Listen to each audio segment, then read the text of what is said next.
जनक कनिष्क को ही कहा जाता है।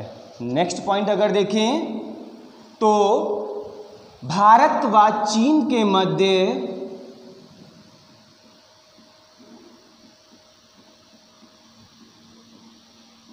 सिल्क रूट,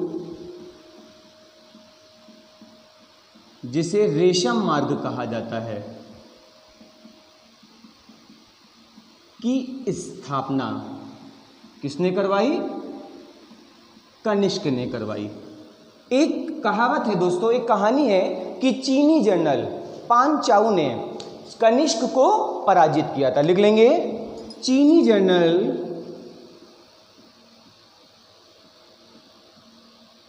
पान चाउ ने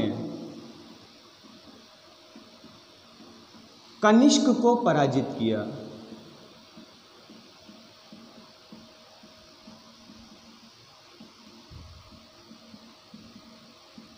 ठीक है दोस्तों, कनिष्क के दरबार में बड़े बड़े विद्वान रहते थे। लिख लेंगे, प्रमुख विद्वान।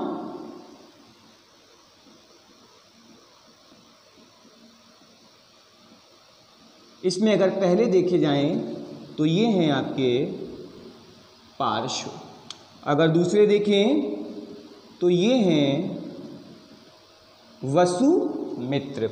नंबर 3 अगर देखे जाएं तो ये हैं अश्वघोष,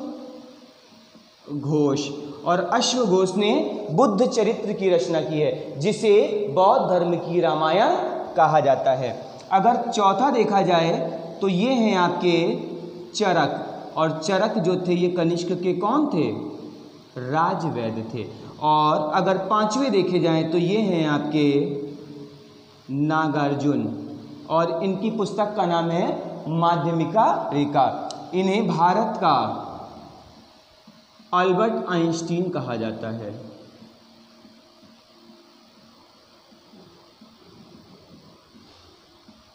दोस्तों, वसुमित्र, अश्वघोष व नागार्जुन के बारे में मैं बौद्ध धर्म में लिखवा चुका था कि इन्होंने कौन कौन सी पुस्तक लिखी थी, और नागार्जुन वे विद्वान थे जो कनिष्क के द्वारा चीन में भेजे गए थे।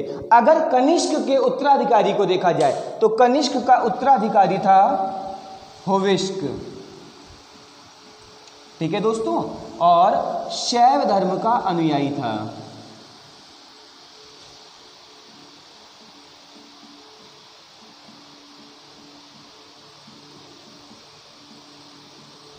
अगर कनिष्क के साम्राज्य के अंतिम शासक को देखा जाए तो इसका नाम है वासुदेव, और वासुदेव भी शैव धर्म का उपासक था व इसके सिक्कों पर शिव व नंदी का चित्र मिला है। तो लिख लेंगे, वासुदेव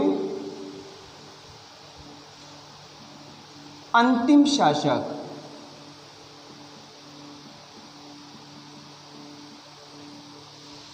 कौमा शैव धर्म का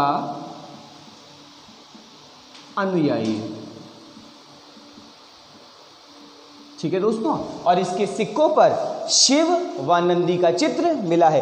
अगर कुषाणों के महत्व को देखा जाए तो कुषाणों के महत्व में दोस्तों लिख लेंगे, महत्व नंबर 1 करके लिख लीजिएगा, शुद्ध सोने के सर्वाधिक सिक्के चलाए। तो महत्व में नंबर 1 शुद्ध सोने के सर्वाधिक सिक्के।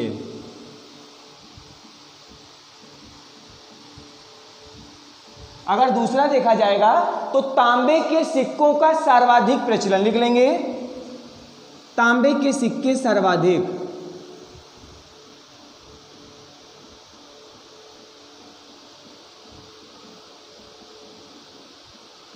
ठीक है दोस्तों, नंबर 3 लिख लीजिए, मथुरा व गांधार कला शैली का निर्माण। नंबर 3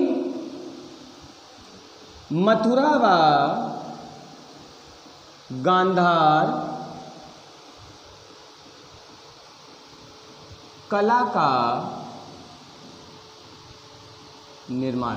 दोस्तों, कला का एक वीडियो मेरा आएगा जिसमें मैं आपको गांधार कला, मथुरा कला अमरावती कला, इनके बारे में डिटेल बताऊंगा कि किस किस पत्थर का प्रयोग किया जाता था, वह भारत के अलावा दुनिया के किन किन क्षेत्रों में इसके द्वारा निर्मित मूर्तियां पाई गई हैं। दोस्तों अगर चौथा देखा जाए तो कुषाणों ने मृद भांडों के रूप में लाल रंग का प्रयोग सर्वाधिक किया है। लिख लेंगे सर्वाधिक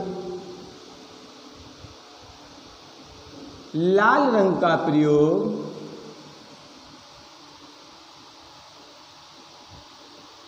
मृद भांडों में।